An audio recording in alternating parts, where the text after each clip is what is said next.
Hi, I'm Dave McGuire, Skills Plus Training Academy. This is my third video in this mini little series on how to effectively use PowerPoint to make yourself a better presenter.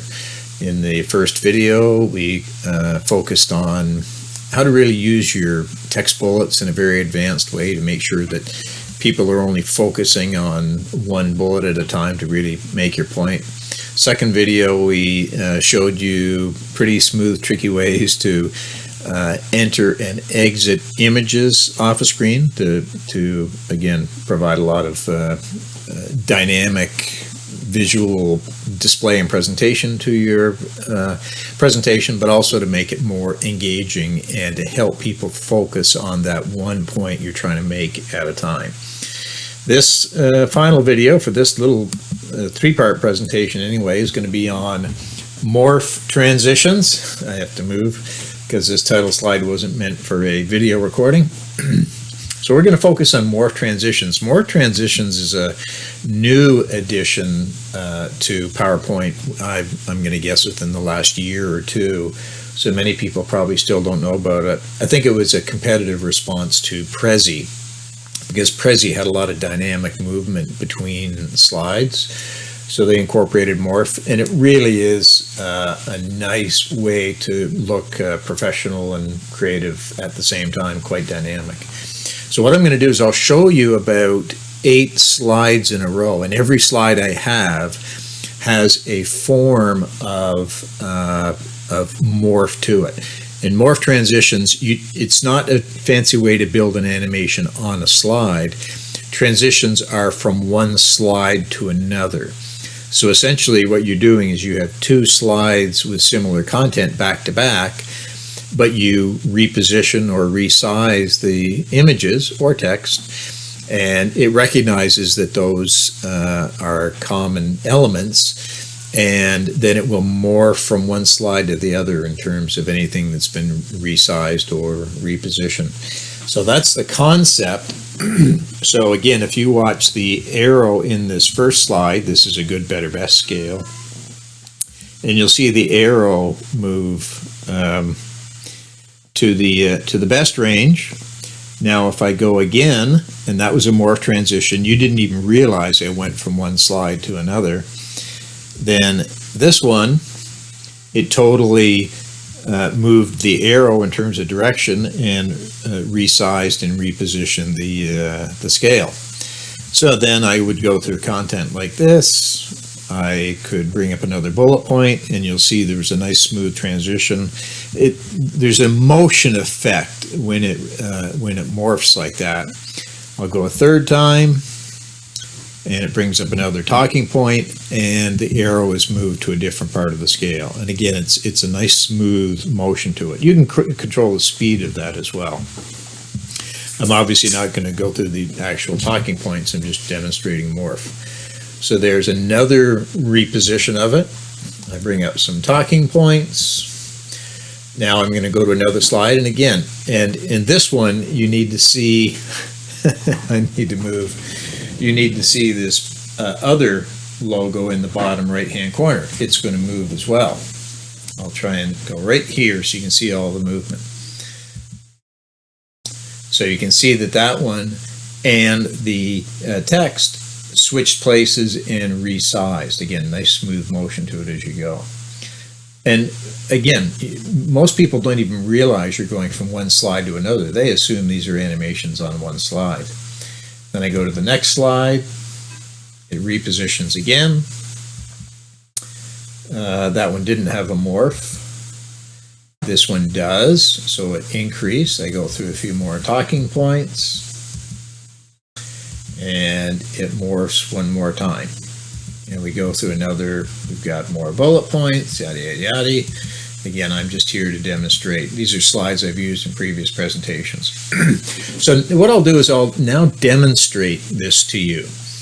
So I'm going to leave my presentation, go to my workspace.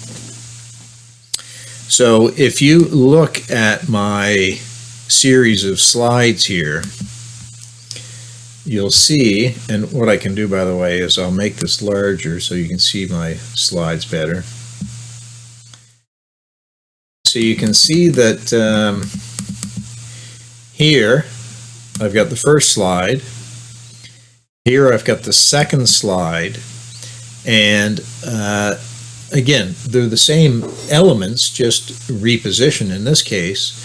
So if I go up to my ribbon to the Transitions tab, hopefully many of you are familiar with using a lot of these transitions between slides. I can wipe, I can split, I can fade. There's lots of nice professional transitions between slides. Frankly, I only use fade or morph. I use push and wipe every now and then. So the key is we have slide A, we have slide B. On slide B, I select morph, and in the preview you can see that motion. Again, maybe I'll do it one more time because I was standing in front of it. That's a fade. Here's a morph. So the preview gives you an idea of what the morph is going to look like. And so on all through the deck. It does sometimes mean you've got to have more slides than you typically would. But again, if we look at these two, one, we'll call this our new slide A. We'll call this one our new slide B. Whoops, I got to move again. So there's our image. And the same image, just a different size and position on the other slide. And when I morph between the two, that would be a fade transition. This would be a morph transition. So it's morphing the image between the two different spots. So I'm not going to show you any more examples. What I'm going to do is demonstrate a little bit more specifically. So I have two back-to-back slides here with social media logos. Right now they're the same. So if I morphed, I could fade right now, but if I morph, because they're identical, you're not going to see any change. But so this will be our new slide A. This is our new slide B. If on B, and let me put no transition right now for now. So let's say I resize and reposition some of these. I can even for dramatic effect, change the direction of one of these. I'll put you over there. We'll make Snapchat much bigger. We'll maybe let's move Facebook up here for a second. We'll make Snapchat much bigger. Move Facebook down here. And let's put Twitter here. Let's put Twitter upside down and see what happens. Oops. Let's get that a little more level. There. Okay, so you can see we've resized, repositioned, moved around. So it's the same elements from slide to slide. So slide A, slide B with the same elements, just resized and repositioned. And if I use transition now, or morph I should say, morph transition, you can see the preview there of how it's moved them around. So I'll actually put this in presentation mode. That's slide A. Now when I advance to slide B, you're going to see all the movement. So that's a morph transition. There's nothing more complicated than that. It's actually easy to learn, easy to use. In my opinion, it has a lot of bang for buck. Like, it has a dramatic, smooth, professional look in terms of adding motion to your presentation. And it's very easy to do. My video 1 and video 2, where I was entering bullets and then de-emphasizing them as you went to the next bullet, or the images where we would bring an image on screen and then exit one image as another image came on, and coordinating those with the timing of bullets. That stuff got pretty complicated. This is pretty easy. Even I can do it. So that's all I needed to show you for morph transitions. I think they're fantastic, easy to use. I encourage you to incorporate them into some of your future presentations, and best of luck with it all. I'm sure you're going to do great.